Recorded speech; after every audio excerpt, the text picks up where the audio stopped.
Daí, gurizada, eu sou o professor Alessio e nós somos os Cacholas. Quer receber os nossos conteúdos? Não se esquece de se inscrever nas nossas redes sociais, ativa o sininho para receber as novidades. Então, bora lá!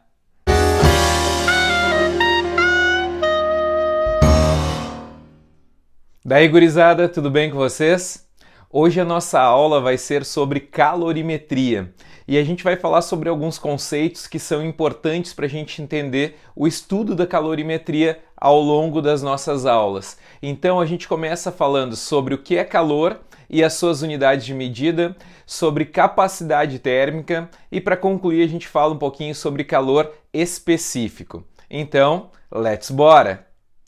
O calor é a energia transferida de um corpo para o outro devido à diferença de temperatura entre eles. O calor sempre passa do corpo de maior temperatura para o de menor temperatura, até que aconteça o que a gente chama de equilíbrio térmico, ou seja, até que os corpos fiquem em uma mesma temperatura. Mas, importante frisar, importante lembrar, o calor sempre vai do corpo de maior temperatura para o corpo de menor temperatura.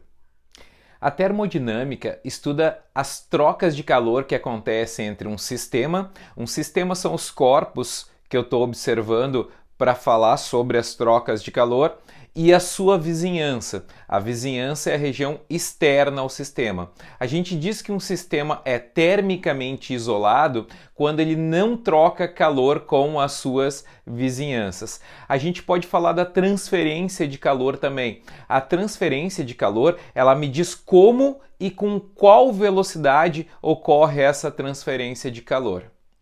Em vários dos problemas que a gente trabalha aqui na parte de calorimetria, a gente precisa medir a quantidade de calor. A quantidade de calor é dada pela letra Q.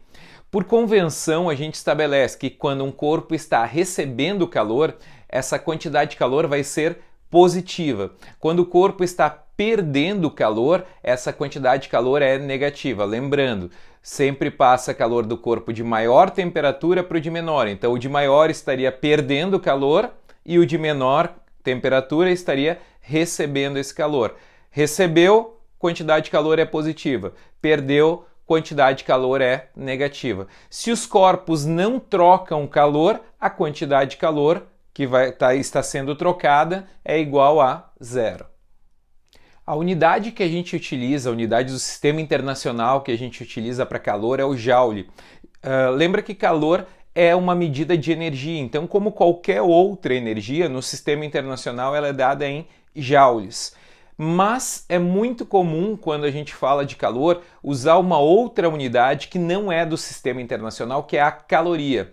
Uma caloria equivale a 4,186 joules. Dependendo do exercício que estiver trabalhando, às vezes o exercício vai me dizer para usar igual a 4, igual a 4,2, vai depender da aproximação que o exercício estiver fazendo. A caloria ela é definida como a quantidade de calor necessária para elevar em 1 grau Celsius, mais especificamente de 14,5 para 15,5, a temperatura de 1 grama de água. Então, isso é o quanto de calor eu preciso fornecer para 1 grama de água, aumentar 1 grau Celsius a temperatura dele. Quando foi definido, de 14,5 graus Celsius para 15,5 graus Celsius. Então, essa é a definição de uma caloria. Quando a gente está trabalhando com calorias, é comum a gente trabalhar com números que são muito grandes. Então, a gente utiliza-se dos múltiplos para isso, daqueles símbolos que vão substituir valores que são muito grandes, como por exemplo o quilo. Quilo lembra que equivale a 1000. Então, é muito comum a gente usar quilocalorias. Uma quilocaloria equivale a 1000 calorias. Quando a gente lê as embalagens de alimentos, vem lá o valor energético. Aquele valor energético normalmente vem em quilocalorias. Equivale a cada quilocaloria a 1000 calorias.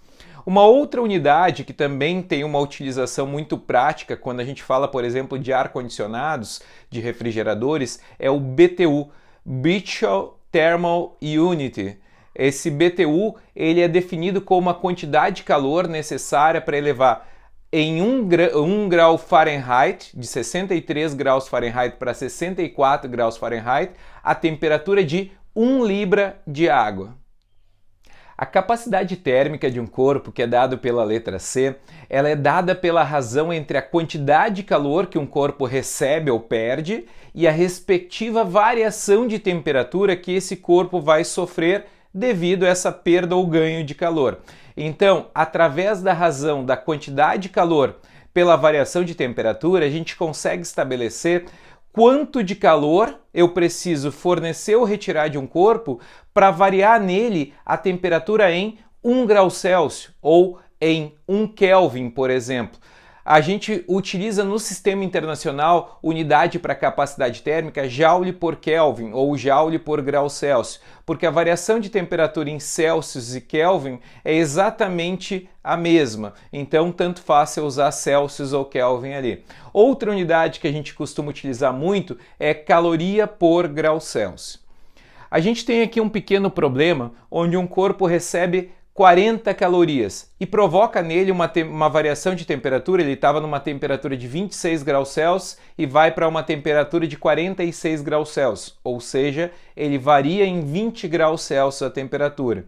Quando a gente calcula a capacidade térmica, ele recebeu 40 calorias dividido pela variação de temperatura que foi 20. Isso vai me dar uma capacidade térmica de 2 calorias por grau Celsius, que significa que para variar cada grau Celsius a temperatura desse corpo, eu preciso fornecer ou retirar 2 calorias. Então, se eu quero aumentar 1 grau Celsius, eu forneço para esse corpo 2 calorias. Se eu quero diminuir 1 grau Celsius a temperatura dele, eu retiro 2 calorias desse corpo.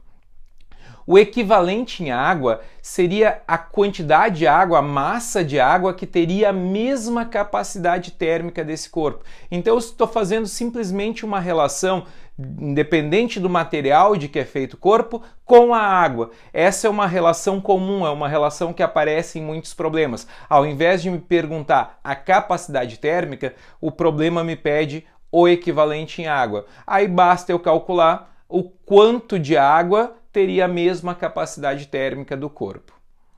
Vamos falar do calor específico então, que é dado pela letra C minúsculo. Calor específico, diferente da capacidade térmica, é uma grandeza que não depende do corpo, mas sim da substância.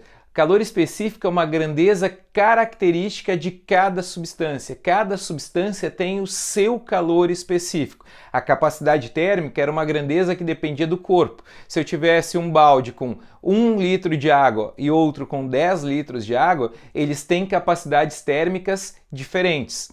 Mas o mesmo calor específico, porque a substância que tem nos dois é exatamente a mesma. Então, calor específico é uma grandeza que depende de cada substância. O quanto de calor eu preciso fornecer para 1 grama de uma substância variar em 1 grau Celsius a sua temperatura. Então, aqui, para definir calor específico, a gente pode fazer a razão entre a capacidade térmica do corpo e a massa do corpo. A partir dessa razão, eu tenho o meu calor específico. Aqui a gente tem uma tabela com alguns calores específicos de algumas substâncias. Por exemplo, da água, em joules por quilograma vezes grau Celsius, que é a unidade de sistema internacional, calor específico da água 4.200. Em calorias por grama vezes grau Celsius, 1 caloria. Se a gente pega do alumínio, calor específico do alumínio em calorias por grama vezes grau Celsius, 0,22. Do concreto, 0,20. Do ferro, 0,11. Então, a gente de novo, calor específico é uma grandeza que depende exclusivamente da substância e não da quantidade de substância que eu tenho. Uma curiosidade, aqui, algumas curiosidades. Quando a gente fala no deserto, por exemplo, a gente sempre lembra que no deserto faz temperaturas muito altas, mas isso acontece durante o dia. Durante a noite se faz temperaturas muito baixas no deserto. Por quê? Porque a areia tem um calor específico muito baixo. Então, à medida que ela recebe calor do Sol, ela aumenta a temperatura muito rapidamente, justo porque ela precisa de uma pequena quantidade de calor para variar 1 grau Celsius a sua temperatura. Então, durante o dia que tem sol a pino, ela vai recebendo a quantidade de calor do Sol e a temperatura dela aumenta muito.